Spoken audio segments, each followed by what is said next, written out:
have technology that changes intersection lights and allows us to navigate through traffic. And I look at FirstNet as doing the same thing. It is as critical for our communication with the hospitals now because they're notifying their teams, whether it's a trauma alert, whether it's a heart attack victim, they're mobilizing those, and if we can't get that information to them quickly, it delays that care to the patient. Communications has always been that piece, the glue that ties us all together. More important than the firefighters putting the water on the fire, more important than the medics administering some medication or the police catching the bad guys, that without communications, none of us can go do that job. The moment they show up for their shift, the first thing that goes on their belt is some sort of communications device to get out there and do whatever they need to do.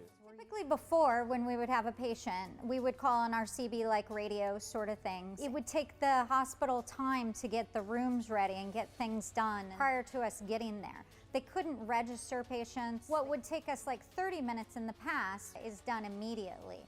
The stuff is going to the hospital so much quicker as we're en route versus when we would be like there on scene.